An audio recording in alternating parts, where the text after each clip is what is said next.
নমস্কার, আমি বন্দনা। আমার কিচেনে আপনাদের সবাইকে স্বাগত জানাই। আবারও এসে হাজির হয়েছি পাট শাকের একটি রেসিপি নিয়ে। আজ আমি তৈরি করব পাট শাকের ঝোল। এর জন্য আমি এখানে পাট শাক নিয়েছি, তবে এতটা আমার লাগবে না। এইখান থেকে আমি এই বড় বড় পাতাগুলো বেছে নেব। তবে দেখে নেওয়া যাক আমি কিভাবে এই পাট শাকের ঝোল রান্না করি।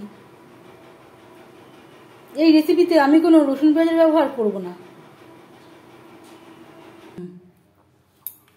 দুটো করে বড় সাইজের আমি পাতা নিয়ে নিয়েছি। এভাবে গিট দিয়ে নেব। আরেকটা আমি দেখাচ্ছি। সবসময় চেষ্টা করবেন বড় সাইজের পাতা নেওয়ার। 3টে পাতা দিয়েও গিট দিয়ে নিতে পারেন। এভাবে তৈরি করে নেব। পাট শাক আমি গিট দিয়ে নিয়েছি। চেষ্টা করবেন একটু বড় সাইজের পাতা নেওয়ার, তাহলে গিট দিতে অসুবিধা হবে না। আর লাগছে ডাটা। ডাটা অবশ্যই ব্যবহার করবেন। আর নিয়েছি পটল। আপনারা আলুরও ব্যবহার করতে পারেন, আমি আর আলুর ব্যবহার করছি না। সবার প্রথমে আমি এই পাট শাক যেটা আমি গিট দিয়ে নিয়েছি হালকা করে ভেজে নেব। আমি রান্নাটা করব সরষের তেলে। আপনারা চাইলে যে কোনো কুকিং অয়েলে করতে পারেন, তবে আমি বলবো যেহেতু সাবেকি একটা রান্না, সরষের তেলে করলেই ভালো হবে। এই রান্নাটা আমি শিখেছি আমার ঠাকুমার কাছ থেকে। 1 চামচ সরষের তেল গরম করে নিয়েছি। এবার দিয়ে দেব পাট শাক।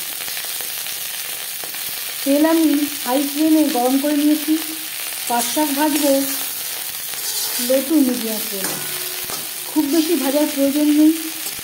কাঁচা গন্ধ যাওয়া পর্যন্ত নাড়াচাড়া করে নেব।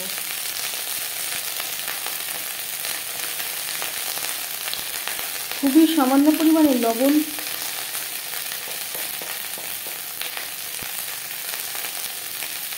খুবই সামান্য পরিমাণে হলুদের গুঁড়ো। 2 মিনিট নাড়াচাড়া করে নেব।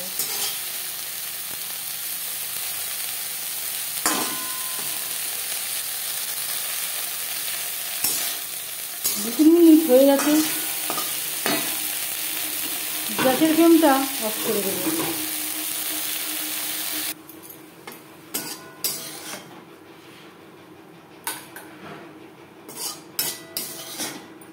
একটা পাত্রে উঠিয়ে নেব। পাট শাক ভেজে নেওয়া কড়াইতে আবারও তেল দিয়েছি। ফোড়নে দিয়ে দেব গোটা জিরে, আর লাগছে চেরা কাঁচা লঙ্কা। আমি এখানে 4টে কাঁচা লঙ্কা ব্যবহার করলাম। ঝালটা আপনাদের স্বাদ অনুযায়ী দেবেন। 10-15 সেকেন্ড জিরে কাঁচা লঙ্কা ভেজে নেওয়ার পর দিয়ে দেব ডাটা। এই রান্নাতে কাঁঠালের বিচি ব্যবহার করতে পারেন, আমার কাছে নেই তাই আমি আর ব্যবহার করলাম না।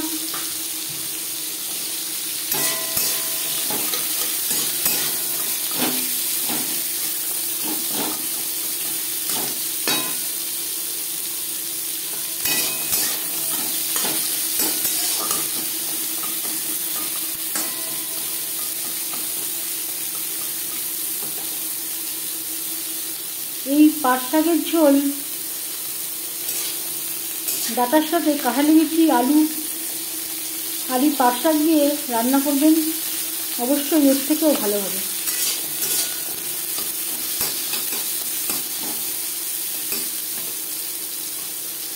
দু 3 মিনিট ডাটা ভেজে নেওয়ার পর দিয়ে দেবো পটল।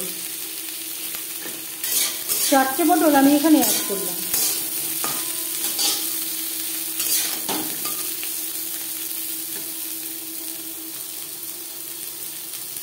আর লাগছে স্বাদ মতো লবণ, পরিমাণ মতো হলুদের গুঁড়ো। লবণ হলুদ পটল ও ডাটার সাথে বেশ ভালো করে মিক্স করে দেবো। ডাটা সেদ্ধ হতে একটু সময় লাগে বলে ডাটা আমি আগে অ্যাড করলাম।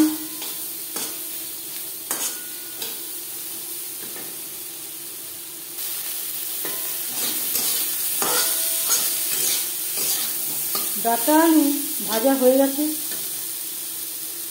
এই পর্যায়ে দিয়ে দেবো 1/2 চামচ ভাজা জিরের গুঁড়ো। এই রান্নাতে আর কোনো মশলার প্রয়োজন নেই। আপনারা চাইলে দোকানের কেনা জিরের গুঁড়ো বা জিরে বাটাও ব্যবহার করতে পারেন।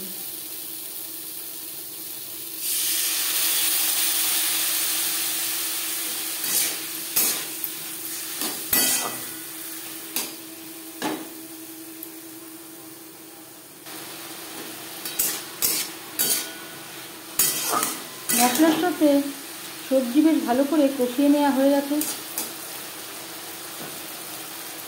এই পর্যায়ে দিয়ে দেব জল।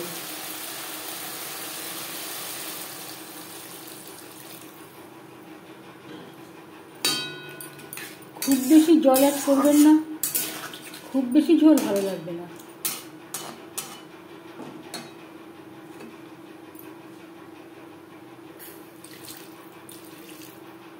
সবজি সেদ্ধ হওয়া পর্যন্ত অপেক্ষা করব।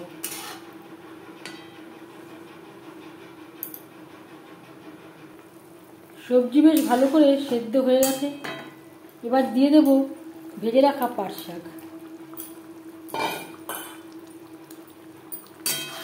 সবজির সাথে পাট শাক বেশ ভালো করে মিক্সড করে দেব।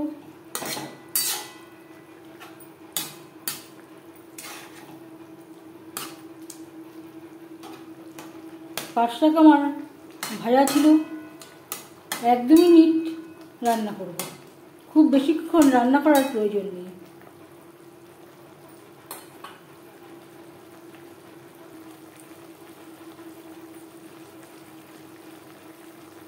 দু মিনিটের বেশি সময় হয়ে গেছে, গ্যাসের ফ্লেমটা অফ করে দেব।